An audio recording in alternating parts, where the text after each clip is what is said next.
Amigo, bora só esperar a vez a outra palestrante, a Clara. Acabei de conversar, tô conversando aqui com ela pra saber se ela vai conseguir entrar.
Oi, gente, novamente. Gostaria de dar boa noite a todos, né?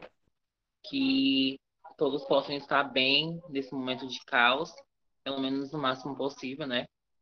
Se é que se pode estar bem nessa situação que a gente está vivendo. É, Gostaria de dizer que todos fossem bem-vindos a esse espaço de discussão, que é muito importante para a construção da nossa entidade e do movimento estudantil de história, né? É, Meu nome é Rafael, sou estudante de História da Universidade Federal do Norte do Tocantins, construo a Federação do Movimento Estudantil de História através da Secretaria de Comunicação. E a gente vai dar início à nossa quarta mesa, né? A última mesa de discussão do nosso Conselho Nacional de Entidades Estudantis de História, da FEME, né? O tema da nossa mesa é o Norte Invisível. E para iniciar esse espaço, eu queria trazer uma parte da música Amarelo, que é o tema do nosso CONEI, que é Eu sonho mais alto que drones, combustíveis do meu tipo, a fome.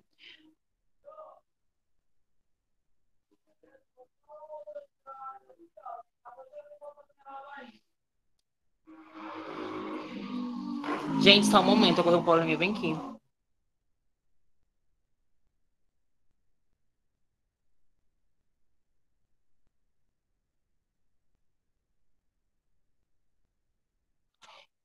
Voltando, houve um probleminha com a minha internet, eu tive que ligar os dados móveis, que tá chovendo aqui na cidade, né?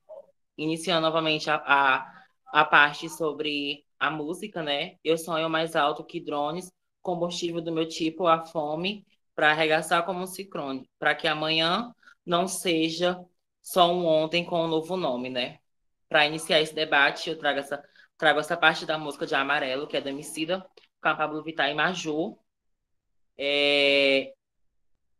para dar continuidade a esse espaço. Eu irei transmitir um vídeo falando sobre a questão do genocídio ligado às populações indígenas e o garimpo ilegal. E gostaria de pedir para o Igor para ele apresentar aqui para a gente.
É, gente, o vídeo ele traz a análise do vídeo, né? É um vídeo que fala sobre a questão do garimpo ilegal dentro das terras indígenas, em específico as terras indígenas de Roraima, dos indígenas de Roraima, né?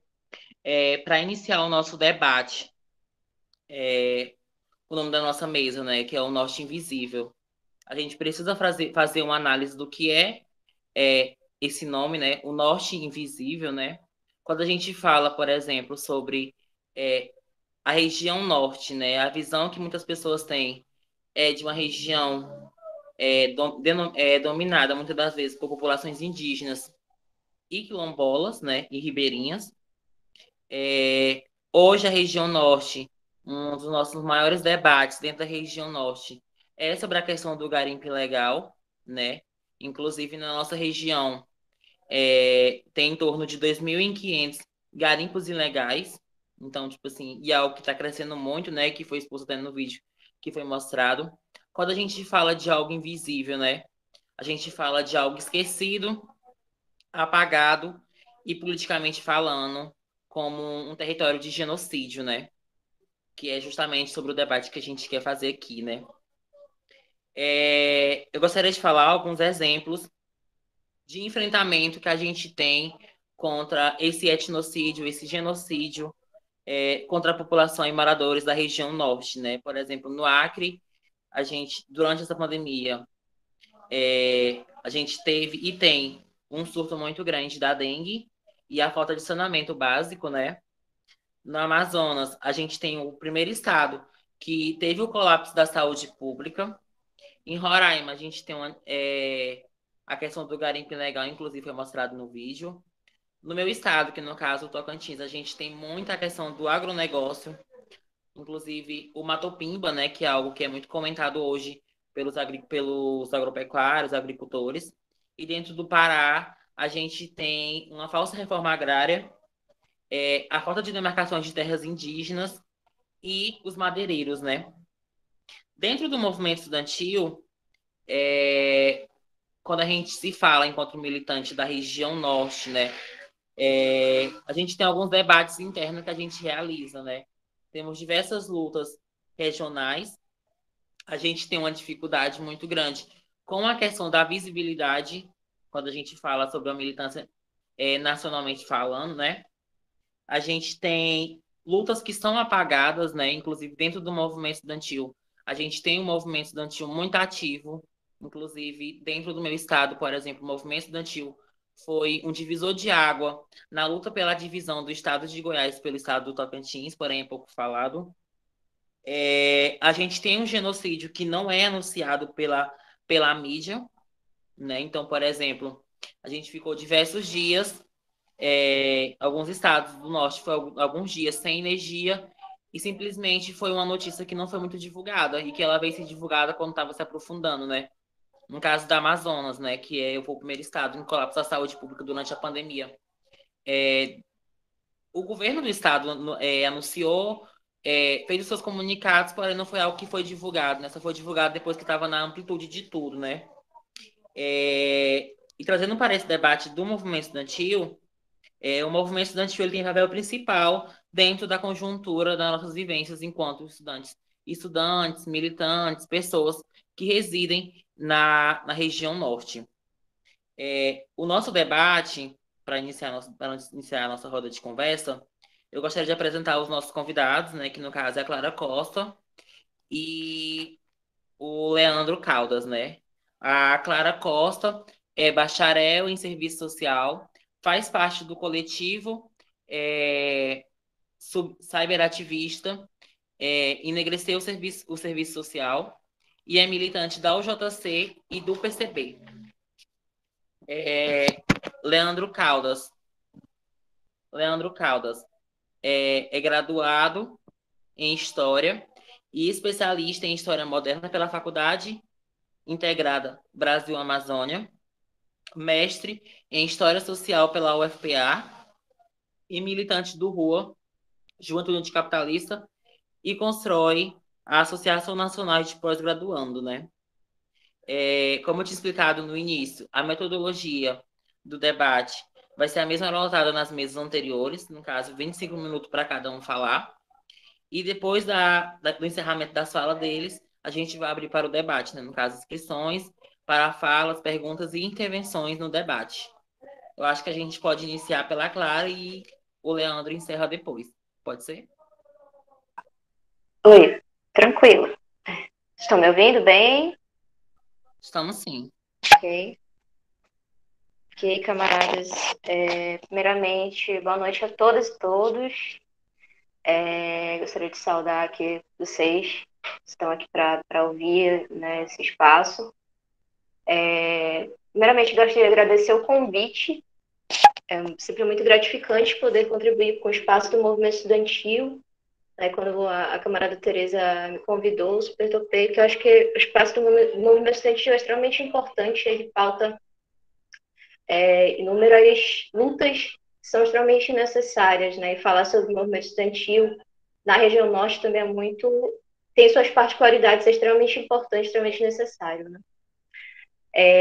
Bom, queria primeiramente começar a minha fala falando um pouco dessa conjuntura política que a gente está vivenciando, né?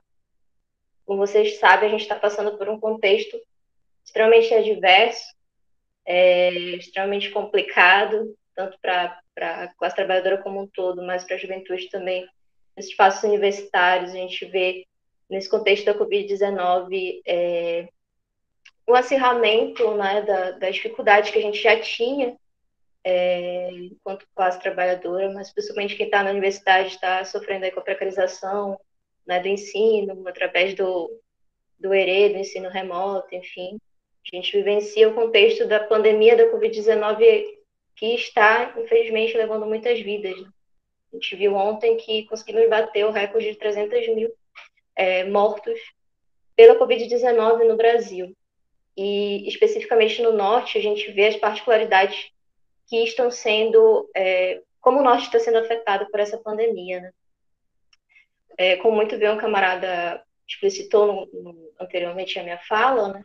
A gente tem no Norte algumas particularidades que foram intensificadas com essa questão da Covid, ainda que a gente nacionalmente esteja sofrendo com o descaso do governo genocida do Bolsonaro e Mourão e todos os seus aliados, a região norte do país está sofrendo ainda mais por ter questões particulares históricas que estão sendo intensificadas por esse contexto, né? Como o meu camarada, acho que é Rafael, né?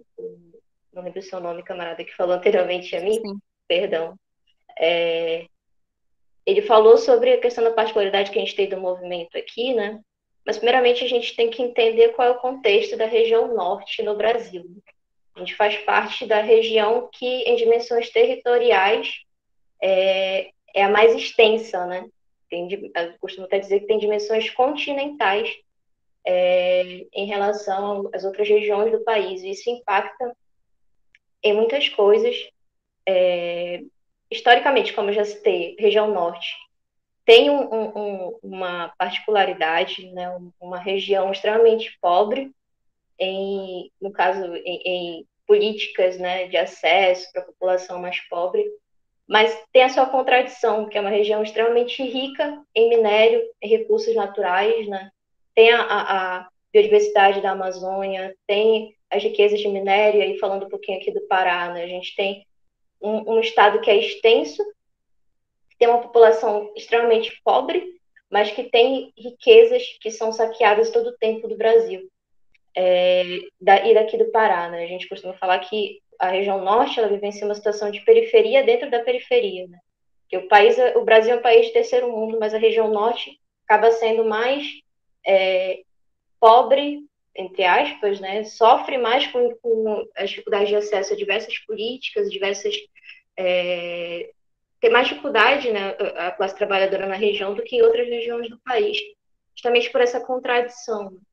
Eu tenho até uma professora que ela se chama Nádia Fialho, que ela traz uns trabalhos muito interessantes sobre essa questão, para entender como a nossa região, ela, historicamente, passou por um processo de saqueamento e ainda passa por esse processo de saqueamento, né, em que as riquezas daqui são a todo momento levadas para fora sem nenhum retorno para a população local. Inclusive gerando, em muitos momentos, o deslocamento das populações que viviam numa relação de sobrevivência, né, e com a natureza de uma forma a garantir sua subsistência, garantir seu modo de vida tradicional de forma que não vai afetar aquele ambiente radicalmente. E quando os grandes projetos entram na região, né, passam a afetar a vida dessa população e continuam afetando até hoje. Não é à toa que a gente tem aí os conflitos agrários aqui no estado, aqui na região norte como um todo, mas aqui no Pará, estão intensificados, inclusive hoje mesmo, até coloco aqui como uma proposta para vocês da Federação, né, de História. Hoje aqui no estado do Pará, a gente teve, no município de Jacareacanga, um ataque a uma associação de indígenas, de mulheres indígenas, do território Munduruku. E para quem não sabe, é um território que sofre historicamente com um processo de ataque de garimpeiros, né? E hoje teve esse ataque à associação, inclusive muitas indígenas que estavam no local na hora desse ataque foram ameaçadas de morte. E vejam só, no contexto da pandemia, isso está sendo ainda mais intensificado, né? Esses ataques contra as populações locais, principalmente as tradicionais, ribeirinhas, quilombolas, indígenas, né? E quando a gente fala do movimento estudantil, entender o movimento estudantil do Norte tem essas particularidades justamente por esse histórico, né? Um histórico de ser uma região extremamente contraditória, de ser extremamente rica em recursos minerais, mas com uma população extremamente pobre, tem sua dimensão territorial continental, tem uma dificuldade de acesso a diversas políticas em relação às outras regiões do país, e isso impacta também na articulação do movimento estudantil. Eu fui do movimento estudantil de serviço social, fui atuante na executiva do curso, na Enes, fui atuante no centro acadêmico, que eu estudei na Universidade Federal do Pará, e a dificuldade que a gente tinha aqui do Norte foi justamente porque nós temos as nossas particularidades, como, por exemplo, a questão ambiental, que em outras regiões do país não são tão intensificadas, e essa é uma demanda do movimento estudantil a nível regional, que muitas vezes os camaradas de outras regiões do estado não conseguem compreender a emergência dessa discussão, né? Porque a gente tem justamente essa relação com a natureza muito mais próxima. E por isso mesmo a gente acha necessário pautar isso dentro do espaço do movimento estudantil, porque isso afeta a vida de muitos militantes do movimento estudantil também. Que a militância do movimento estudantil do Norte não é ligada somente, por exemplo, ao espaço universitário. Nacionalmente, a gente, quando atua no movimento estudantil, atua em outros movimentos, de mulheres, LGBT e tudo mais. E aqui a gente tem ainda mais essa intensificação de, muitas vezes, se inserir em movimentos que pautam essa urgência do debate sobre a questão ambiental. E aí nós temos o risco à vida de muitos militantes, né? Do movimento estudantil que atuam, por exemplo, nos interiores daqui do estado do Pará, particularmente falando. No estado do Pará, a gente tem essa dificuldade de articulação do movimento estudantil, porque essa é uma pauta que surge para a gente, né? E aí o movimento estudantil tem que estar muito atento e muito articulado para conseguir fazer com que essas demandas elas sejam visibilizadas para todo o país. Né? Como o camarada também falou anteriormente a mim, o ano passado tiveram algumas questões particulares da região que mostraram ainda mais isso, né? Por exemplo, a situação do Amazonas esse ano, inclusive, que sofreu com o colapso, né, da saúde, ano passado também, bem no início da pandemia, o Amapá, que ficou praticamente um mês quase sem energia, né, ainda está sofrendo com isso, sofreu esse apagão em todo o estado, em plena pandemia, né, o Acre também, que sofreu recentemente com todas essas mazelas, e o movimento estudantil tem que estar muito atento para isso, para que consiga fazer com que a participação, né, dos estudantes compreenda essas particularidades de quem estuda no Norte. Né? A gente vê também, muitas vezes, nos espaços do movimento estudantil, não só a invisibilidade dessas pautas que são extremamente necessárias, como também uma dificuldade de construir espaços na região Norte. Né? Isso foi uma dificuldade que eu presenciei na executiva que fazia parte, ainda que a gente pontuasse a questão ambiental e tudo mais, mas, por exemplo, o incentivo a espaços do movimento estudantil na região Norte, pelos movimentos, também é muito difícil, né? Do movimento estudantil, principalmente. A gente vê muitos espaços como encontros, não sei como é na história, mas no serviço social tinha muitos espaços que eram no sul do país, no centro-oeste. Não era facilitado para os estudantes do norte participarem, né?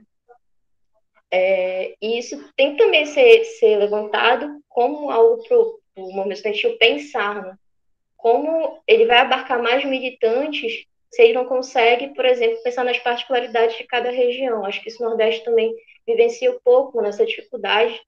E aqui na região Norte, a gente tem essa dificuldade de distância, né, intensificada por uma passagem, um preço de passagem que é extremamente absurdo. Assim. Isso deve ser pontuado, né? Essa dificuldade de acesso a muitos espaços por conta de não ter no norte mesmo a possibilidade de eventos, né? A produção acadêmica também a gente vê que é centralizada no sul, no sudeste, e isso deve ser lembrado, né? Ainda que aqui a gente consiga ter, sim, muitas universidades conceituadas e tudo mais, a gente tem uma dificuldade ainda maior por conta de todo esse histórico que eu falei aqui e como isso impacta também na produção acadêmica, que muitas vezes é mais visibilizada pelo sul, pelo sudeste, né? Então, é muito importante também refletir sobre isso, né? Sobre as produções que estão sendo colocadas à margem, se não tem relação também com a questão do território, da referência de onde vem, sabe?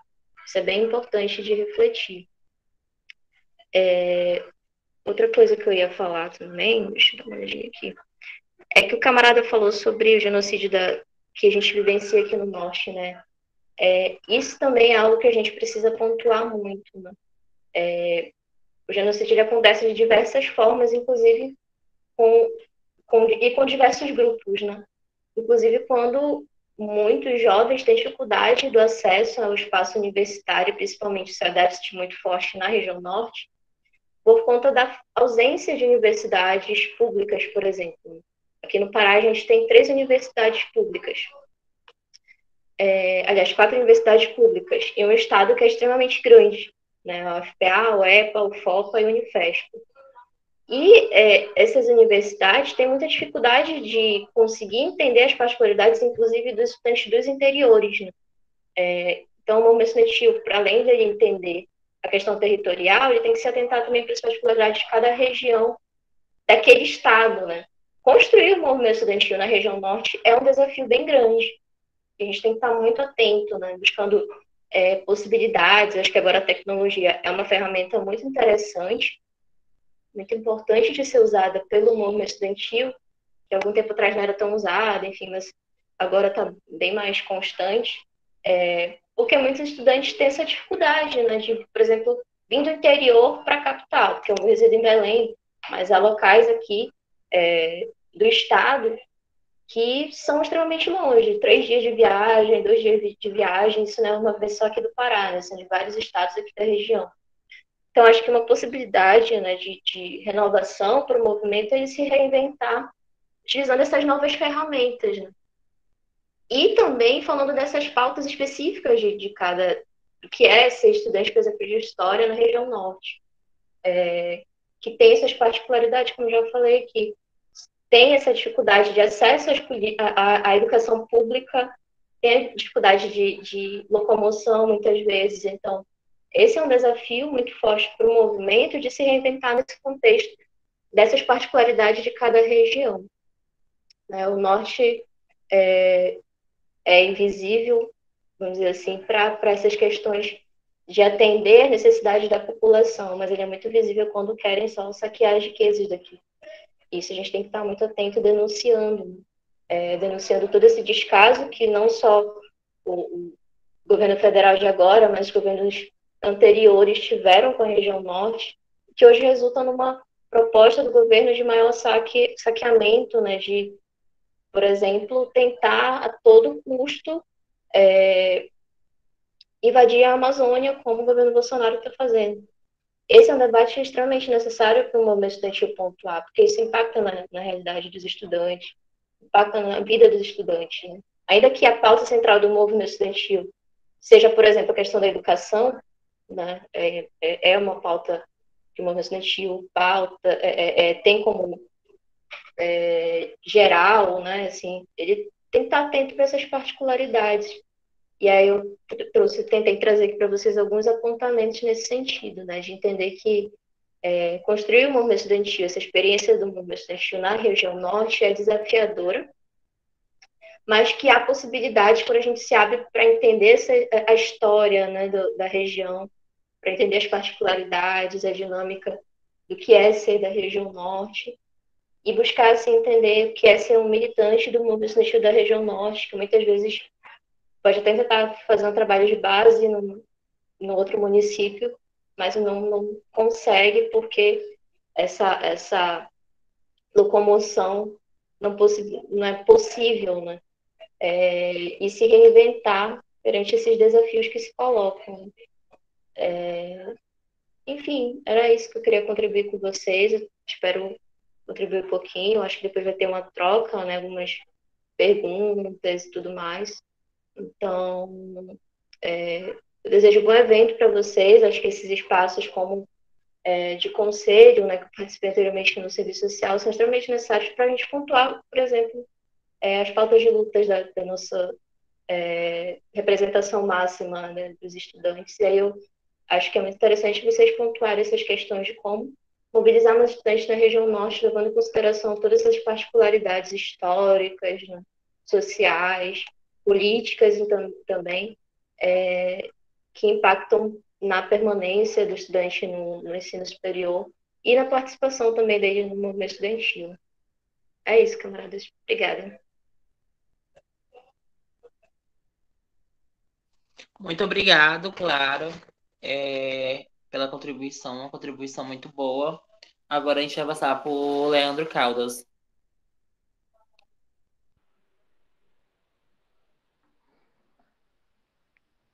Boa noite a todos e a todas. Primeiramente, eu queria saudar todos que estão aqui, os ouvintes, Rafael, Clara, muito obrigado pela contribuição, foi muito importante. E dizer que me sinto muito honrado em participar desse espaço, para mim é um privilégio. Eu já estou no movimento estudantil há bastante tempo, só que já faz muitos anos que eu não participo de um espaço como esse, do CONEI, da FEME. Então, para mim está sendo muito gratificante. Até porque já tem algum tempo que eu não participo de certos espaços do movimento estudantil, porque eu já avancei mais para pós e tal, então tipo, eu comecei a construir a NPG, então bate até uma nostalgia que participar desse espaço, eu acho que eu estou entregando a minha idade também. Bom, quando me convidaram e me falaram sobre esse tema, o Norte Invisível, eu fiquei bastante em dúvida sobre como organizar minha fala, porque há tanto o que dizer, tipo, dava para organizar só um evento para falar sobre isso, né? Mas como o foco aqui é movimento estudantil, né? Então, tipo, eu acho que seria importante, a Clara já falou algumas coisas extremamente importantes, não vou me repetir no que ela disse, mas falando um pouco sobre a nossa realidade e especificamente o que nós estamos passando durante essa pandemia, especificamente também falando sobre as comunidades tradicionais, as comunidades indígenas, uh, os quilombolas. E aí me veio à cabeça algo que aconteceu nesse último ano de pandemia, né, tipo de 2020 para cá, o quanto que os indígenas que sempre foram invisibilizados pelas instâncias de poder foram mais invisibilizados ainda, tipo, houve uma intensificação dessa invisibilização por conta da pandemia. Para vocês terem uma ideia, o CESAI, que é um órgão federal responsável pela saúde sanitária das comunidades indígenas, estava considerando os infectados por Covid apenas aqueles que residiam em terras homologadas. E a gente sabe que essa questão, essa pauta das demarcações de terra, que é uma pauta já antiga e que ainda está no meio do processo, ainda tem muita coisa para avançar, e que, obviamente, isso gerou um caos para diversas comunidades. A gente tem indígenas que foram infectados pela Covid, mas não constaram na estatística como infectados, ou seja, tipo, o governo federal invisibilizou muitos e muitos e muitos indígenas que foram infectados e morreram por conta da Covid-19, que eram indígenas que não estavam em terras demarcadas e viviam em acampamento ou em certas regiões isoladas que não estavam homologadas e que fugiram dessa estatística do governo federal. Quem levantou esses dados, inclusive, considerando que o número de indígenas infectados e mortos era muito maior do que o CESAI estava publicando, foi o APIB, que foi essa organização política nacional que agrega todos esses movimentos indígenas pelo Brasil, né? Que levantou um número que chegava mais próximo da realidade que os indígenas estavam enfrentando. Os indígenas já têm suas terras invadidas, isso é um processo histórico de longa data. Para vocês terem uma ideia, já nos anos 70, na época da ditadura, né, que tipo, foi o ápice da inserção da Amazônia nessa dinâmica global do capitalismo, porque até então na Amazônia a gente tinha produções muito baseadas no extrativismo, em agricultura de autossubsistência, mas foi nos anos 70 que a Amazônia de fato foi inserida nessa dinâmica global do capital e a gente passou a ter multinacionais invadindo as nossas terras e desconsiderando qualquer demarcação, seja dos indígenas, dos quilombolas, das comunidades tradicionais, dos ribeirinhos que tiveram que deixar a sua localidade e se aproximar das estradas que estavam sendo abertas naquele momento. Um dos exemplos é a Transamazônica, que até hoje é uma cicatriz da ditadura militar, porque foi uma estrada que nunca foi finalizada. Então, já naquela época, os indígenas eram invisibilizados porque se falava muito que era um slogan da ditadura, né, em ocupar uma terra que possui um vazio demográfico, né? E que vazio demográfico, né? A gente tinha uma diversidade muito grande de comunidades indígenas e de quilombolas residindo nessa região. Isso faz parte de um resíduo cultural nojento que persiste desde o período colonial, né? Tipo, nós não somos mais colônias, mas ainda existem é, é, é, agentes do capitalismo que ainda possuem esses resíduos coloniais em suas mentalidades, né? De ocupar, de colonizar a Amazônia, de ocupar, de investir naquela região, extrair riqueza. Porque o norte é impressionante. O norte ele tem uma diversidade de econômica muito grande, seja na agricultura, na pecuária, seja na extração de minério, seja na produção extrativista também, que ainda se faz muito presente. Mas tudo que é produzido aqui, especificamente no que é produzido pelo agronegócio, é feito para produzir, para alimentar as pessoas de fora, né? Não é para alimentar nós que residimos aqui, basicamente. A energia que é produzida aqui serve mais para vender do que propriamente para servir as pessoas que residem aqui, a diversidade que reside aqui. Eu já estou no movimento há mais ou menos uns 10 anos. Em 2021, agora em 2021, completa 10 anos que eu entrei para o movimento. Por incrível que eu pareça, eu comecei a minha luta falando mal do PT. E hoje, olha só, né? Tipo, estamos no mesmo barco, né? Apesar de contradições e discordâncias, né? Mas, tipo, era uma outra época. E eu entrei no movimento estudantil justamente porque, apesar de todos os acertos do governo Lula e do governo Dilma, isso é inquestionável, dos grandes desastres do PT, na minha opinião, foram as políticas ambientais. Quando se trata de Belo Monte, por exemplo. Então, foi aí que eu, tipo, foquei na militância, discuto diversas pautas, mas o meu foco sempre foi a política ambiental, sempre foi discutir ecossocialismo. Até na academia também eu faço esse debate sobre a relação história e natureza. Então, eu é com muito pesar assim que eu olho hoje, observo hoje a conjuntura amazônica e principalmente quando se trata em relação a essa conjuntura ambiental e perceber que a gente nunca passou por um desastre tão grande. Claro que tipo existem particularidades históricas que devem ser levadas em consideração.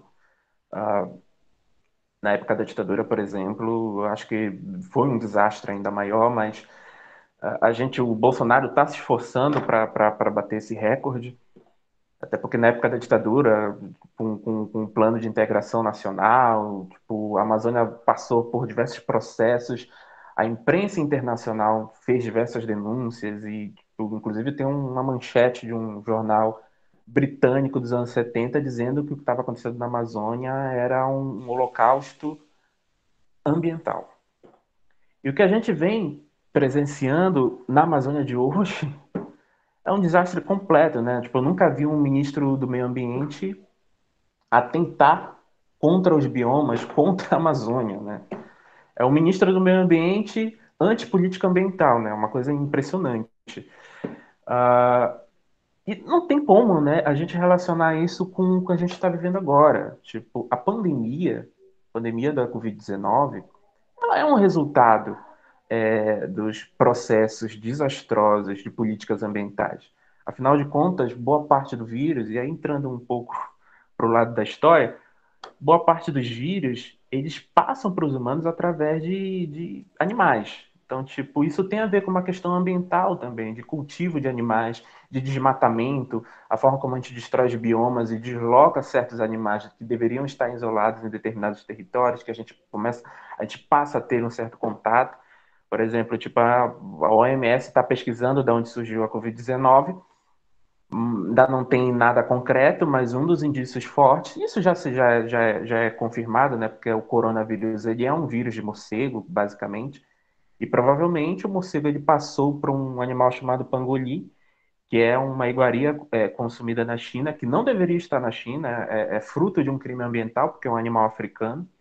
Inclusive a China proibiu a comercialização de carne de pangolim, e provavelmente um dos indícios mais fortes, é a teoria mais forte, não está 100% comprovada, que provavelmente o vírus passou do morcego para o ser humano. Mas pode ter também tido outros agentes. Mas as pandemias, elas surgem em decorrência desses processos, como ocorreu na época da peste, como ocorreu na época da varíola, no século XVIII, e diversas outras epidemias e pandemias, como ocorreu, por exemplo, na gripe espanhola, em 1918. Então, a partir do momento que a gente intensifica, a partir do momento que o governo federal intensifica o desmatamento da Amazônia, a gente está dando margem também para correr esses riscos, né? Não só de contribuir para o agravamento da mudança climática, mas também para dar chance para surgir novas epidemias e pandemias, né?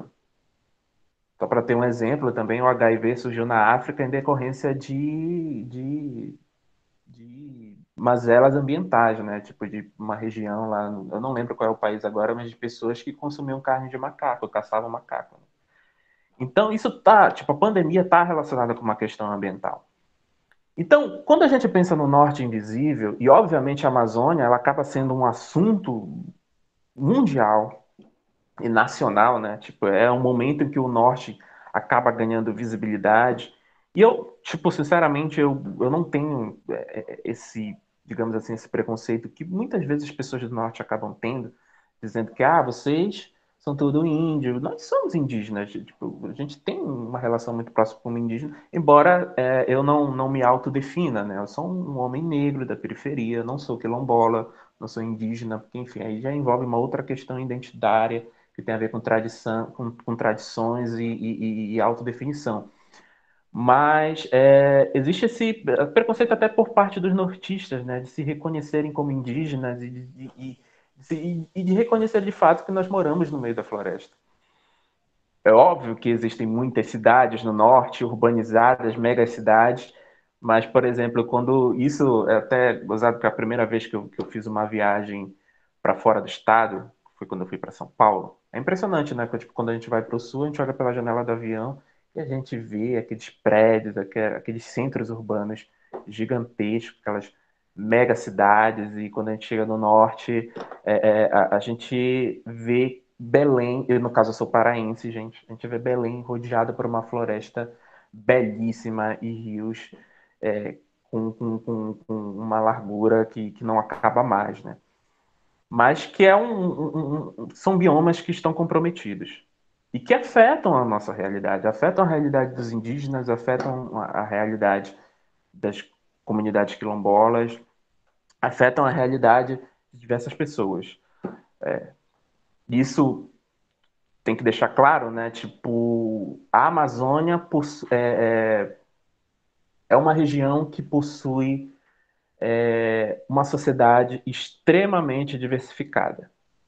Porque muitas vezes, isso eu percebo isso até em intelectuais e militantes, muitas vezes é direcionado um olhar completamente estereotipado da nossa região. E estereótipo é aquilo que perpassa por uma visão completamente reducionista de uma realidade completamente diversificada. É só aí, né, tipo, ver na grande mídia, né, e até em novelas da Rede Globo, né, tipo, quando vai se tratar de um paraense, então sempre tem aquele elemento chave da nossa cultura, né, todo paraense tem que usar saia de carimbó e tal, não que isso seja pejorativo, mas acaba sendo um estereótipo reducionista, né, uma coisa reducionista da nossa realidade que é tão diversificada, então não é uma ofensa isso, mas é uma perspectiva muito horizontal, né, sobre a nossa realidade.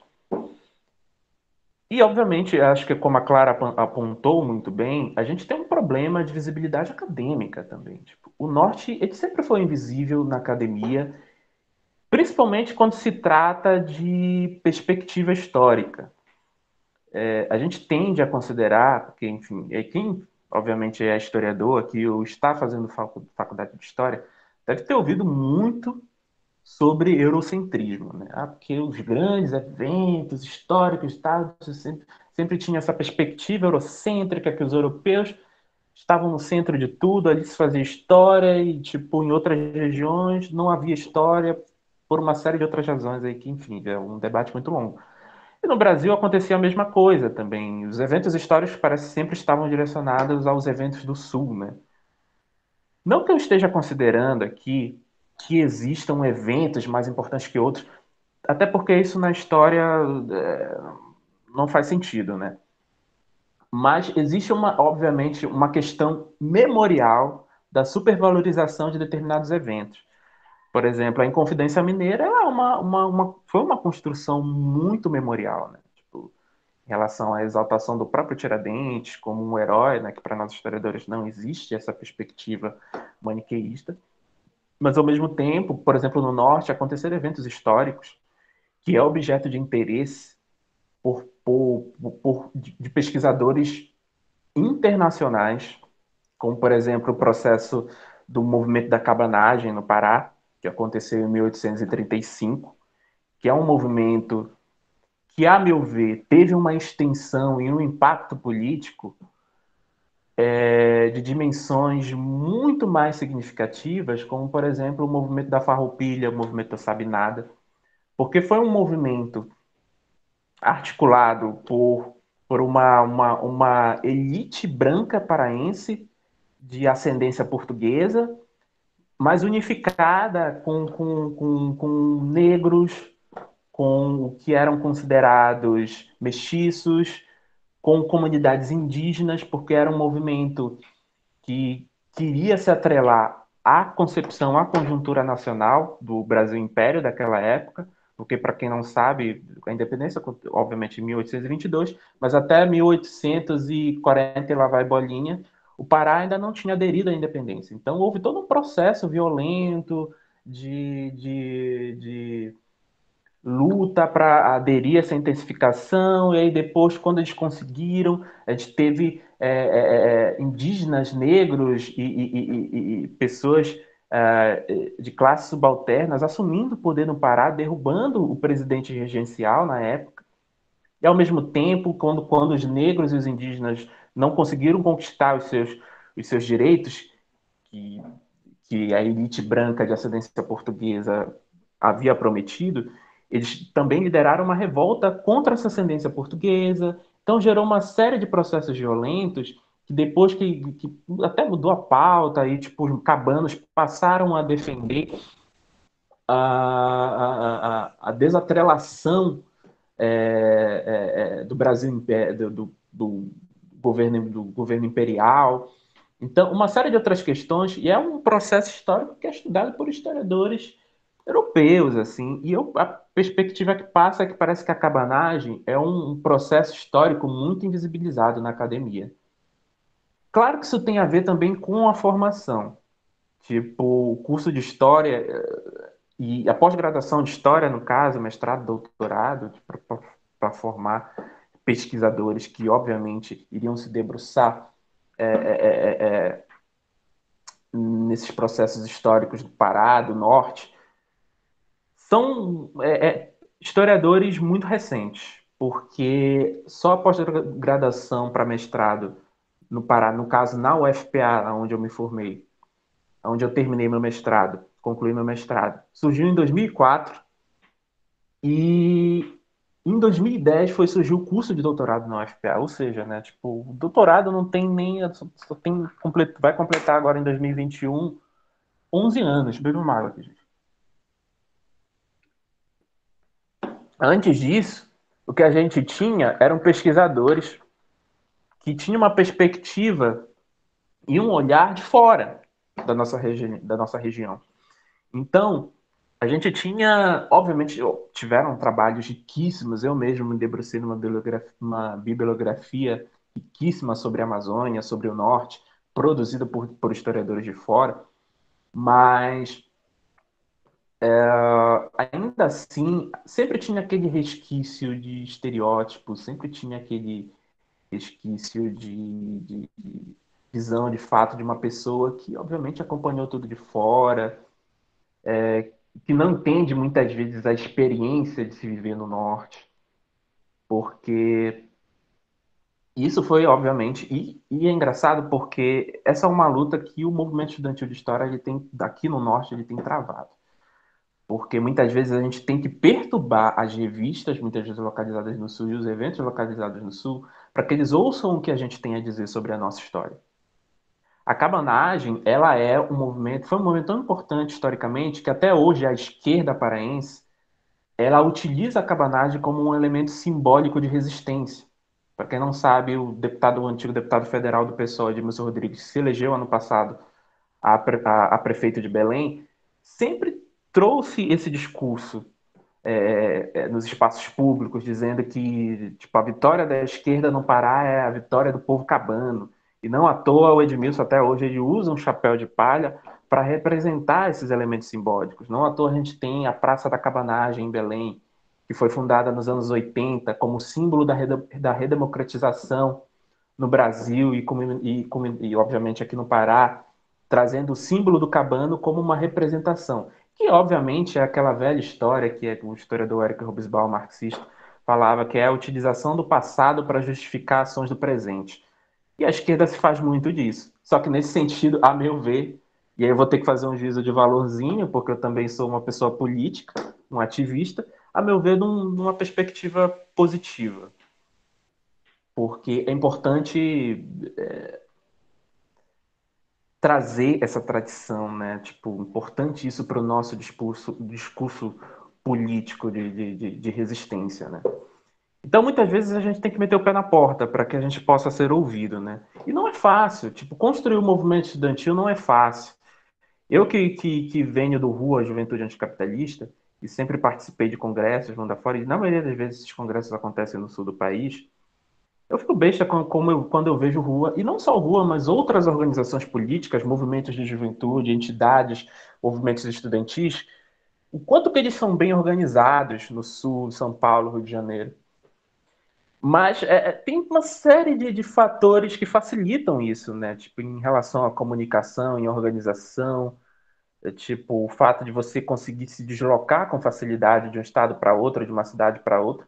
E aqui no norte a gente está falando aqui de um território muito extenso, como a Clara falou. A gente possui aqui os dois estados, os dois maiores estados do país, né, o Amazonas e o Pará. E eu que tenho uma larga experiência na militância aqui no Pará, sempre senti essa dificuldade de se organizar politicamente. Quando quando eu participei de coordenações estaduais, esse era o maior desafio. Imagina, eu moro em Belém, no caso eu moro em Ananindeua, aquela cidade vizinha de Belém, que é a região metropolitana, e sempre foi uma dificuldade tremenda em organizar a nossa regional, a coordenação estadual do Pará. Porque imagina, a gente tinha militantes que moravam em outras cidades, na Ilha do Marajó, como cidades em Breves, como Breves, e dentre outras cidades, que o deslocamento é difícil, não é algo que tu pega um carro, vai ali 2, 3 horas para chegar lá. Não, tipo, às vezes tu tem que se deslocar de barco, ou então até mesmo de avião, no caso, para ir para outro estado, como no caso com a Amapá, que só dá para ir de avião ou de barco. Então, organizar politicamente esse território é difícil, é um desafio. Até para organizar uma eleição de DCE da UFPA é extremamente complicado, porque a gente tem que contar, obviamente, com os votos das outras unidades da universidade, pelo estado do Pará, que muitas vezes ficam localizadas ao sul, que ali já é uma outra realidade, é tão longe porque as pessoas lá já falam de um jeito um pouco diferente, né? É engraçado isso porque muitas vezes até o sotaque ele é reduzido a um estereótipo. Na verdade, a gente tem vários tipos de sotaques aqui no Pará, em outros estados do norte, dada a extensão da região, né? Então a gente tem diversidades muito grandes, questões culturais muito específicas dentro da nossa própria região, do nosso próprio estado. Então, tipo, muitas vezes era um desafio muito grande ter que organizar uma eleição, viajar para o sul do estado, viajar de barco para organizar uma eleição, garantir a lisura do processo eleitoral, garantir delegados para um congresso. Sempre foi muito difícil organizar. É uma outra realidade, gente. É uma outra realidade. E como a Clara bem apontou, a gente tem nossas particularidades e demandas. Demandas que requer uma série de assuntos que não estão apenas relacionados. Tá bom, Rafael, me corta mesmo, porque se deixar eu vou falando direto. Não estão relacionados só à questão ambiental também, mas tipo, se discute muito feminismo na Amazônia, movimento negro na Amazônia, que possuem as suas particularidades. A gente está falando de quilombolas, que muitas vezes estão distantes do poder público, as comunidades indígenas que são diversas, tem comunidades que estão mais isoladas, tem comunidades que vivem próximas da cidade, tem comunidades que ainda levam de uma forma mais radical as suas tradições, outras que ainda possuem as suas tradições, mas estão mais agregadas à realidade dos centros urbanos. Então, existe uma gama diversa de comunidades muito grande. Então, é um desafio para a gente, é um desafio organizar o movimento estudantil no Norte, por conta de todos esses entraves, e é extremamente complicado. E aí, quando eu, tipo, não é só a demanda ambiental, e eu que sou um defensor, tipo, é a minha pauta ambiental, eu discuto ecossocialismo, discuto política ambiental, mas também quando se fala de movimento negro na Amazônia, de movimento feminista na Amazônia, de movimento LGBTQI+, na Amazônia, que também é o que eu reivindico, que eu sou bissexual. Então, tipo, existem particularidades muito grandes. Principalmente quando a gente mora, no caso do estado do Pará, que é recordista de abuso sexual de mulheres, de menores de idade, ainda é uma realidade muito grande, prostituição infantil e também trabalho escravo. E aí eu coloco escravo entre aspas, porque, enfim, não é no sentido como tem muitos historiadores aqui, né? Historiador é um pouco chato, né, com o conceito. Mas como não é escravo no sentido de propriedade, como era abordado no século XIX, mas é de trabalho compulsório mesmo, tipo de trabalho forçado em diversas fazendas que afetam a realidade local, não a realidade local, invadem territórios indígenas, invadem territórios de comunidades quilombolas, e não só também porque a produção do agronegócio, a produção pecuária, é uma das principais responsáveis pelo agravamento da mudança climática. Então, quanto mais desmatamento, maior vai ser o agravamento da mudança climática, e daqui a as próximas décadas a gente vai estar lidando com consequências catastróficas, talvez muito pior do que a pandemia. Então, para encerrar, gente, eu acho que daqui do CONEI a gente tem que tirar demandas em que a gente possa aproximar melhor esse debate, que muitas vezes as pessoas de outras regiões acompanham de uma forma superficial.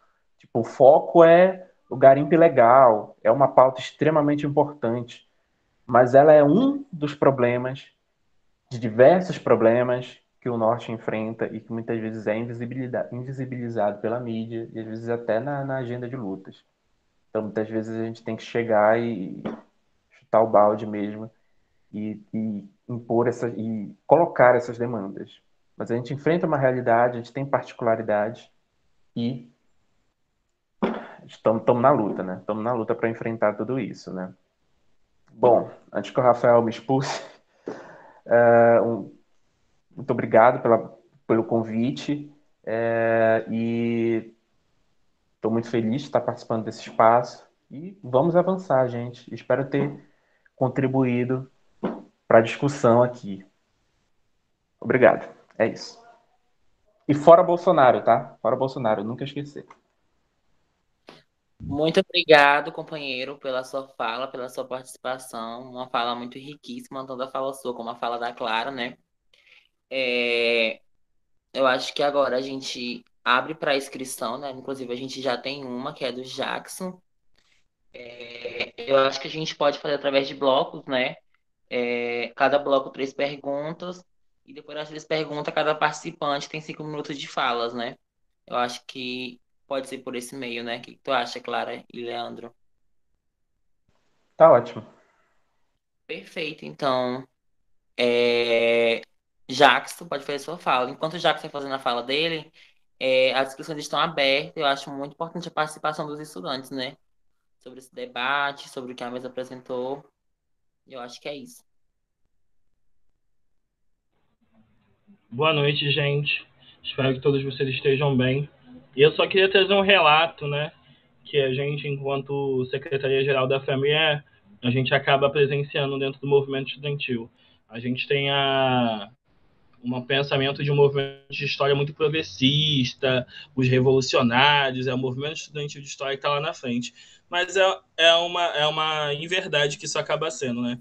A gente participou do Encontro Nacional dos Estudantes de História, por exemplo, na Paraíba, e a gente viu cenas bem chocantes, casos de xenofobia. E aí, logo depois disso, a gente teve a gente marcou no Ené um CONEI. Foi o último CONEI presencial que a gente teve enquanto entidade, né? Para Bragança, no Pará, num dos campos da UFPA. Eles se propuseram a fazer o evento, conseguiram construir. O evento tinha um custo baixíssimo, eu acho que a alimentação, por exemplo, a questão da alimentação, que normalmente numa universidade, se a gente fosse comprar uma quentinha aqui, por exemplo, no Rio de Janeiro, está saindo a R$ 15, lá a gente conseguiu por 6 uma alimentação completa de dia. Então, almoços, mais janta, mais lanche e tudo mais, a gente conseguiu assim com um preço muito acessível. A universidade ofereceu toda a estrutura, salas com ar-condicionado, deram a chave praticamente na mão da organização para poder liberar os espaços, liberar o auditório, projetor, toda a estrutura que a universidade tinha e que a gente necessitava, ela ofertou, além de ofertar, além ainda, a universidade ainda ofertou alguns kits, né, do evento, aquelas pastas, canetas e tudo mais para a gente poder participar. E aí, quando a gente anunciou que o evento seria em Bragança, teve um estudante que se levantou e falou assim: vocês deveriam pensar em fazer eventos nacionais em cidades mais centrais, cidades no Sudeste, por exemplo, onde seria mais acessível. E aí a gente começou dentro disso uma reflexão na FEME, né? A gente só vai ficar com o movimento estudantil nas grandes universidades, a gente só vai para as universidades ditas grandes, que ficam nos ditos grandes centros e tal, onde teoricamente seria mais acessível para essa galera que é do Sudeste, que é do Sul, mas que não seria acessível, por exemplo, para o pessoal do Norte. Lembro que no Pará, quando a gente foi para Paraíba, né, a universidade lá era gigante e tal, mas sequer a reitoria abriu a universidade. A gente começou o evento no domingo, né, e a gente só conseguiu ter acesso às coisas da universidade, a gente passou sábado e domingo utilizando 2 banheiros apenas. A universidade só foi realmente aberta na segunda e na terça-feira que a gente conseguiu ter acesso. O pessoal, por exemplo, do Rafael mesmo, né, Rafael? Vocês ficaram quase 5 dias na estrada, tiveram que passar por protesto, paralisação da estrada. O pessoal do Acre ficou quase uma semana tendo que atravessar o país para poder chegar. E aí a gente pensa, como é que o movimento estudantil consegue ir, por exemplo, se reunir na Paraíba ou no Sudeste e não consegue se reunir? Por que não fazer em Bragança? Por que não ir para o Pará? Por que não ir para lá? E assim, para quem foi uma experiência incrível. A gente ainda tem um grupo da galera que foi e é sempre a mesma coisa. A gente sempre fala, é o lugar que a gente já visitou que a gente mais gostaria de voltar. O tempo todo a gente fala: ai, que saudade do Pará, ai, que saudade de Bragança, como aquilo foi uma experiência fora do comum, foi realmente muito produtivo para o movimento estudantil de história. A gente saiu, por exemplo, com planejamento do Encontro Nacional, que seria esse ano na UFMA, totalmente detalhado, com condições mínimas, um documento muito bem elaborado de organização de evento, e as discussões muito sadias, a forma como a universidade tratou a gente muito, muito próximo, o coordenador do curso de História muito próximo, a gente conheceu as questões locais, a gente conheceu a famosa farinha da região Bragantina, e acho que eu nunca me arrependi.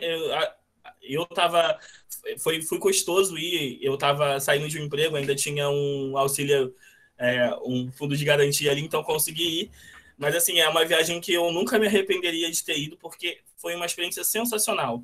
E aí eu penso, o movimento estudantil de história, ele ainda está muito focado nesses grandes centros, ainda está focado nas universidades grandes, nos grandes campos. A gente esquece muito que a gente tem universidades pequenas, não só na região norte, mas em todo o país, depois do Reúne, e que não são assistidas, que a gente não dá atenção. Então, eu queria trazer mais ou menos essa experiência que eu tive.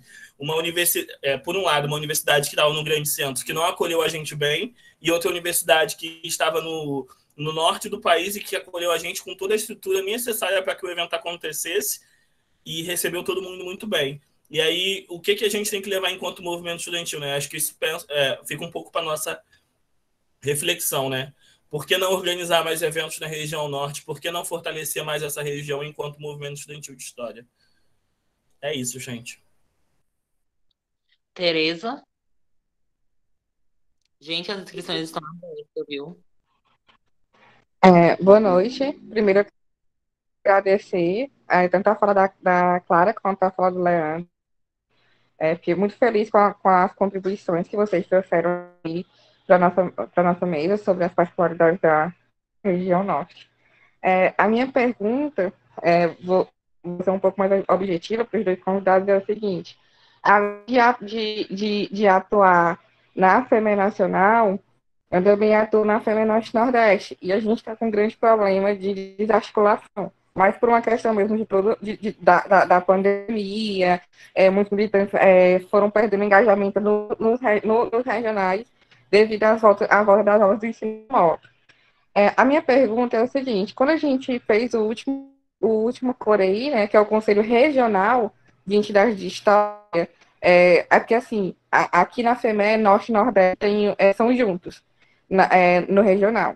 E a gente pautava, quando a gente fez o último COREI, é justamente buscar essa separação da região Norte com a região Nordeste, porque acabava que as particularidades e as pautas da região Norte não eram pautadas da melhor forma dentro do regional. E a gente, por um início, a gente até tentou, né, fazer um grupo de trabalho que pudesse especificar essas particularidades da região norte, para que a gente pudesse trabalhar mais a fundo nessa separação, a gente pudesse chegar mais perto das escolas, dos centros acadêmicos e diretores acadêmicos de história da região norte, para que eles tivessem os seus próprios regionais.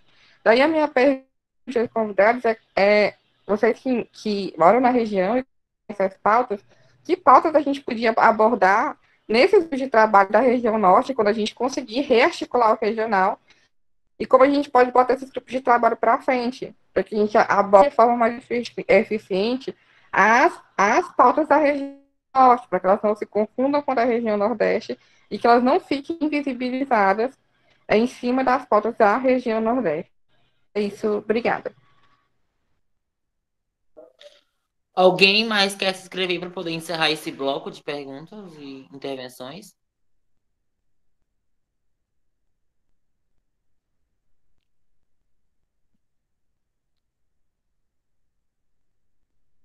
Amigo, eu acho que você pode fazer os 5 minutos de fala. Qualquer se tiver mais alguma inscrição, a gente abre outro bloco, né? Porque ninguém falou nada aqui no chat. Eu acho que agora a gente investe, né? Agora começa pelo Leandro e termina na Clara. Pode ser?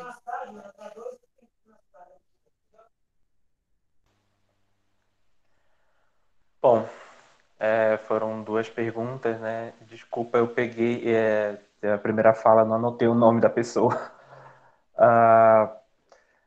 Por que, né, não organizar congressos, eventos políticos no Norte, né? Bom, eu acho que aí a gente sempre entra num trave político, por que não dizer burocrático até, né? Tipo, eu não gosto de usar essa palavra em política, né? Mas a gente sabe que muitas vezes isso acontece, isso rola. Porque dependendo do evento, do congresso, da entidade, sempre leva em consideração porcentagens de entidades, onde é que elas estão mais fortes, onde é que elas estão mais fortalecidas e tal. E dentro dessa conjuntura, o norte sempre fica atrás, por justificativas que eu já pautei hoje, mas que eu já pautei na minha fala. Mas por conta desses entraves, sempre acaba impossibilitando organizar alguma coisa na nossa região, seja no Pará, no Amazonas, pelo receio de que o fato da gente for organizar, sei lá, um evento em Belém, talvez seja um evento esvaziado, né? Então sempre rola esse debate, sempre rola essa discussão, sempre vem a velha desculpa de que, não, tem que ser no local centralizado, que seja de fácil acesso para todo mundo. Sendo que, cara, tipo, já participei de vários eventos que não estavam centralizados e que eram de difícil acesso para nós que somos do norte, né? Eu participei de diversos congressos que eram lá para o Rio Grande do Sul, que era lá para o Paraná. Então, é sempre uma coisa que vem à tona, então sempre surgem essas discussões. Então, acho que carece mesmo de um fortalecimento do movimento estudantil aqui no norte para que a gente possa fazer esse tipo de cobrança. Ou até mesmo que haja sensibilidade e um entendimento de outras regionais em relação à nossa realidade, que muitas vezes não acontece. Não acontece mesmo. Então, o que acontece?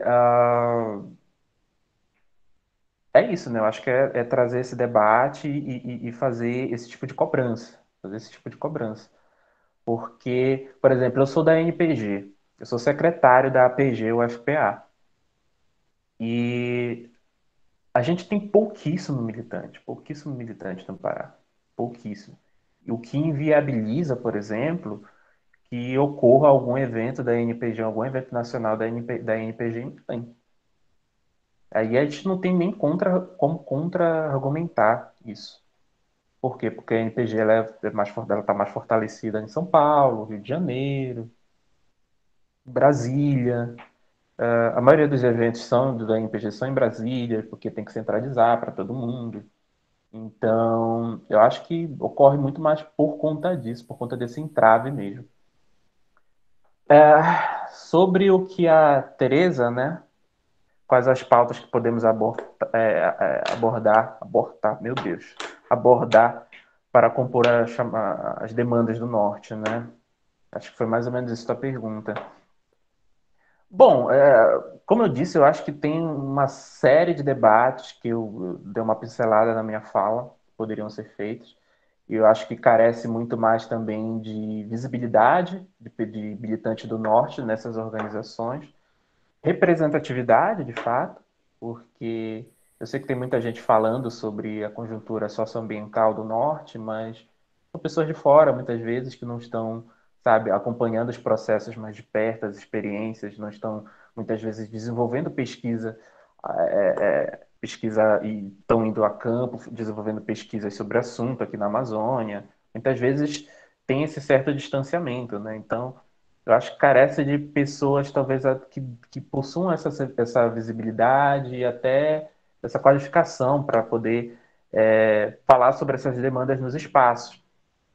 E, ao mesmo tempo, mas eu acho que a gente pode, num outro momento, tem muita coisa que a gente pode destacar aqui, mas eu acho que o destaque aqui, obviamente, foi em relação à conjuntura, às demandas dos movimentos indígenas, a questão socioambiental, e uma série de outras questões de política ambiental que a gente pode estar discutindo, mas tem outras pautas também que a gente pode destacar aqui e discutir. Eu não sei se eu consegui responder a tua pergunta, Tereza, mas acabou meu tempo. É isso. Claro. Então, eu concordo com o camarada, né, sobre essa questão da particularidade, né, vamos dizer assim, da ausência de eventos na região. Isso não é uma coisa só de história no serviço social, que é a minha área. A gente também tem essa dificuldade, né, da participação, da construção de eventos aqui na região norte, mas isso tem mudado um pouco, principalmente nos 2 anos. Eu me formei há 3 anos atrás, mas eu vi que nos últimos 2 anos isso mudou por conta da participação de militantes, né, do serviço social, da categoria profissional, no Conselho Federal de Serviço Social, né? Ou seja, está sendo fortalecido isso nos espaços representativos já a nível profissional, né? Eu não sei como é que está essa discussão também no movimento estudantil de vocês, mas acho que é interessante começar assim, a ver essas pessoas que são da região norte para destacar, para conseguir, quem sabe, criar uma articulação para ter essa construção de eventos aqui no norte, principalmente no movimento estudantil, né? Mas achei bem bacana a fala do camarada, né, sobre essa experiência aqui de ter um evento, de participar de um evento estudantil aqui no norte, que poucos estudantes têm, a não ser as pessoas que residem aqui mesmo na região. A outra pergunta também da Tereza, né, sobre as pautas, assim, que pode ser interessante para a questão da mobilização, né, dos estudantes na região norte. Eu acho que é interessante pensar essa questão socioambiental, como foi citado pelo Leandro, né, anteriormente, é algo que é particular daqui, é pouco discutido nos espaços. Eu acho que isso é bem importante para se pontuar. Entender toda essa questão da socioambiental exige um certo tempo, né, mas é extremamente necessário para o movimento se atentar para isso. E eu acho que pensar também como está esse processo de formação, fazer um chamado, não sei, com a galera de história, para pensar como é que está essa permanência, por exemplo, na Universidade do Norte, né? buscar levantar as demandas de como é a formação aqui no Norte, né, nos estados da região Norte. Não sei se pensar uma pesquisa nesse sentido, né, do que os estudantes daqui da região estão pensando, estão passando, né, de dificuldades. A gente sabe que nacionalmente a permanência nas universidades é extremamente complicada para o estudante trabalhador, por exemplo. Mas na região norte a gente tem muitas vezes a questão de localidade, né? Como o Leandro falou, algumas universidades são no interior, mas às vezes a questão do deslocamento do estudante do interior para cá, para Belém, é muito mais recorrente, né? Para estudar na região metropolitana, que aqui tem o maior polo da universidade, né? O maior campus da universidade e tal. E aí, no caso, pensar acho que também essa questão da permanência do estudante na região norte, como é que está essa questão? Né? Porque é uma particularidade daqui, essa questão de deslocamento, que muitas vezes possibilita e viabiliza a permanência do estudante. É isso. Acho que são duas coisas que são bem bacanas, até para pensar no sentido mais, não só daqui da região norte, mas no sentido mais amplo, né? Como é que está essa questão da assistência estudantil, da permanência no espaço universitário, pensar nos espaços das faculdades particulares também é bem interessante, né? Enfim, alguns apontamentos aí para vocês. Muito obrigado pelas respostas. Gente, alguém ainda vai se inscrever? Só gostaria de lembrar um aviso para vocês, é que os certificados, tanto para delegados e suplentes, como o certificado para ouvintes, estão no chat do Meet, aqui da chamada, né? Caso alguém não tenha mais alguma pergunta para fazer, a gente encerra. A gente dá mais 5 minutos de falas, tanto para o Leandro como para a Clara, para que eles finalizem e a gente encerra o espaço. Alguém tem mais alguma pergunta? O caminhão que vai para nós aí, ele tá cheio de taxa de...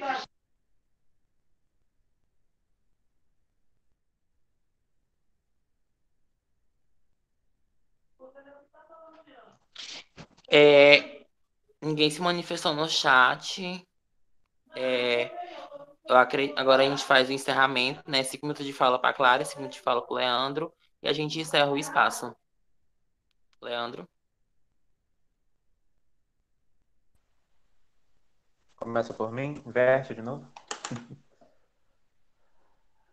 Bom, queria agradecer, eu acho que foi um espaço importantíssimo e agradecer também a oportunidade para poder representar a minha região, representar meu estado, falar das nossas demandas, falar também um pouquinho sobre a história, né, do nosso estado.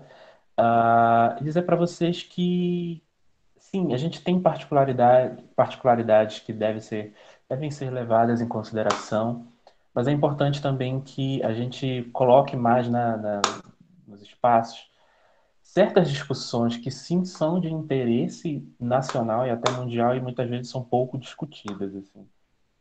Eu discuto ecossocialismo, mas eu tenho uma certa dificuldade de implementar essa pauta em certos espaços, porque, enfim, né, tipo, muitas vezes são pautas que são discutidas por grupos específicos de movimentos ambientais e muitas vezes acabam não merecendo a atenção devida. Então, acho que a gente pode se aprofundar um pouco mais, né? Se aprofundar um pouco mais, principalmente porque a gente tem aí, na FEME, historiadores que discutem história e natureza e tem sido um debate que sabe, tem chamado muita atenção. Então, fica aí a proposta, né? Para a gente poder se aprofundar um pouco mais sobre isso. E dizer também que queria terminar dizendo que, obviamente, eu sou um leitor assíduo do Michel Lowell, e o Michel Lowell ele tem um livro que é meio que uma percepção, digamos assim, mais crítica que ele faz de alguns textos do Walter Benjamin, em que também até de uma certa forma desconstruindo aquela fala de que a revolução é um motor da história, né? A revolução pode ser o motor da história, mas ela também pode ser um freio da história. Porque o que está acontecendo no mundo hoje em relação à pandemia, em relação às desigualdades sociais, em relação à mudança climática, tem muito a ver também com uma locomotiva, com a locomotiva do capitalismo, que só acelera, acelera, acelera, acelera, e não freia. E essa aceleração ela vai culminar num abismo que pode não ter mais volta. Então, mas só que a gente ainda dá tempo de frear essa locomotiva. Então, o que está acontecendo hoje no mundo é uma consequência disso. E o que pode acontecer nas próximas décadas também, que pode ser muito mais desastroso, também é uma consequência disso. Então, vamos debater as realidades locais, mas ao mesmo tempo essas realidades locais estão conectadas com uma demanda muito maior. Afinal de contas, se a gente está falando aqui sobre a realidade de comunidades indígenas, sobre a comunidade de ribeirinhos, sobre a comunidade de quilombolas, sobre os negros na periferia da Amazônia, que no caso é a minha realidade, a gente também está falando de demandas que estão conectadas também a realidades com outras particularidades, mas também realidades que são similares. Então, unificando essa discussão, unificando essas pautas, a gente vai conseguir, digamos assim, ser mais efetivo numa organização política, numa militância nacional, né? Que dirá mundial. Afinal de contas, o desmatamento da Amazônia está relacionado a uma demanda que é muito maior do que as nossas demandas regionais, né? Então, vamos discutir isso, gente. Vamos, sabe, discutir do pequeno, de demandas pequenas a demandas maiores, né? Tipo, eu sou vegano, então, tipo, obviamente isso está relacionado com a minha pauta ambiental, tipo, a produção pecuária, ela contribui com quase 70% de emissão dos gases de efeito estufa, no caso o metano, então, tipo, está contribuindo massivamente com a mudança do clima. As oligarquias petrolíferas também contribuem extremamente, e obviamente a Amazônia está inserida nesse debate. Então, vamos buscar aí uma unidade. Eu acho que tipo, já passou da hora do movimento estudantil ficar se degladiando, já passou da hora do movimento estudantil parar de ficar se degladiando, porque depois de 10 anos de militância, obviamente, eu culminei num estresse também de disputas internas, mas acho que não é um momento para isso. A gente tem um foco que é a pandemia, que é a discussão sobre as desigualdades sociais, que isso tem se intensificado em consequência disso, é derrotar o fascismo no Brasil. Bolsonaro está há dias anunciando o golpe. Ontem ele deu uma freada, né, porque por conta do efeito Lula, mas ele tem anunciado o golpe, e aí, então, tipo, dias atrás ele conseguiu a permissão legal para comemorar o golpe em 1964, que é uma aberração. Então, a gente vamos lutar por essa unidade de esquerda, obviamente, sempre considerando as nossas particulares, mas o momento agora é de unificação. E eu queria terminar dando umas dicas aqui para vocês sobre o que eu falei hoje, de leituras e até de produção audiovisual. Eu acho que tem dois curta-metragens que eu acho que vocês vão encontrar no Vimeo, Vimeo, que é um concorrente do YouTube, que expressa bem um pouco sobre parte de uma realidade de pessoas na Amazônia que muitas vezes é invisibilizada pelos próprios movimentos. Tem um curta-metragem chamado Transamazônia, que fala sobre a comunidade trans na Amazônia, e um outro curta-metragem chamado Ribeirinhos do Asfalto, que fala um pouco sobre a realidade da mulher amazônica.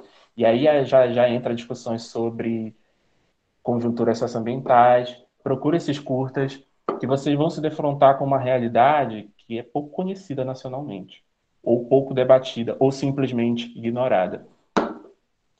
Tá bom, gente? Era isso que eu tinha para contribuir. Muito obrigado e vamos frear essa locomotiva aí do capitalismo, porque o abismo está cada vez mais próximo. E é isso. Claro. Então, novamente, gostaria de agradecer pelo convite. Espero ter contribuído para o debate, né, com essas pautas, como a gente colocou aqui, que acreditamos ser extremamente necessárias. Assim como o Leandro também Eu gosto de falar, de debater sobre essa questão ambiental, e acho que, para além da questão ambiental, a gente tem que pensar também essas particularidades, as questões mais locais, por exemplo, do que é ser negro, do que é ser LGBT, do que é ser estudante, né, na região amazônica, com todas as suas diversidades, né? Espero que vocês consigam rearticular o movimento estudantil de história. O movimento estudantil como um todo, ele tem uma tarefa, tem uma força histórica, né? Historicamente conseguiu derrotar a ditadura militar, conseguiu mobilizar, né, as bases, e é necessário nesse momento que a gente está vivenciando se reorganizar e se unificar para derrotar o Bolsonaro, que infelizmente está no poder e, como o Leandro falou, está aí ameaçando todos os dias a classe trabalhadora, né? Todos os dias a população negra, a população indígena, a população LGBT, enfim. É extremamente necessário estarmos organizados e nos mobilizando para derrotar esse governo. E até como os historiadores mesmo sabem bem melhor do que eu, para a história não se repetir, né? Para a gente não ter mais um momento que a gente vivencie uma intensificação de um governo ditatorial no Brasil. Enfim, desejo força para todos os camaradas, que vocês consigam reorganizar mesmo a Federação de História. É isso.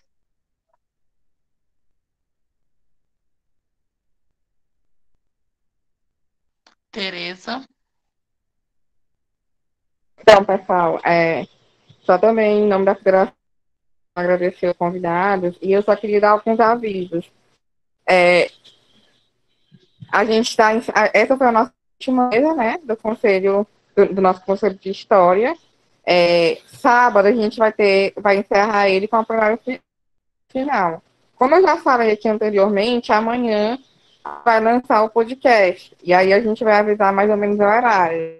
Já está finalizando o processo de edição direitinho. Amanhã a gente lança. E qualquer informação, vocês fiquem atentos no Instagram da FEMEC. A gente vai divulgar sobre o podcast lá. Em relação à plenária final, como vocês sabem, a gente está marcado para 4 horas da tarde. A gente vai começar a chamada às 3h45. Queria muito para vocês não se atrasarem e tentarem, tanto as escolas como os ouvintes, principalmente as escolas, porque a gente vai dar chamada das escolas, entrarem mesmo no horário certinho. A gente começa às 4 horas da tarde, porque quem já está com o EI sabe que a primeira final é um pouquinho cansativo, tem as nossas pautas, mas é de extrema importância. É lá onde a gente vai discutir as deliberações que vocês colocaram naquele formulário, é lá onde a gente vai discutir as deliberações que vocês vão colocar na plenária, é o momento deliberativo da gente ouvir vocês. Porque a gente já pode até escutar em momentos, como sempre, a gente está sempre aberto a escutar, mas onde a gente pode deliberar de forma estatutária, né, como está previsto no Estatuto do Ação, na plenária final. No caso do que a gente está impossibilitado de fazer um encontro nacional até então, por favor, todo mundo chegando no horário, na nossa plenária final, para a gente tentar fazer que seja um evento deliberativo, mas o menos cansativo possível. Acho que é isso. Até sábado, pessoal, às 4 da tarde. E já vai começar a chamada às 3h45. Os certificados já estão aí. Não esqueçam de baixar. Após 30 minutos, eles vão ficar fechados, viu? É isso. O formulário para a mesa, eu coloco já já no grupo das delegações. Só um minuto. Até sábado. Muito obrigada, gente, pela participação de todo, né? E viva o movimento estudantil de história. E esperamos todos na plenária final, né? Tamo junto. Muito obrigada. Obrigado, gente. Prazer aí. Até mais.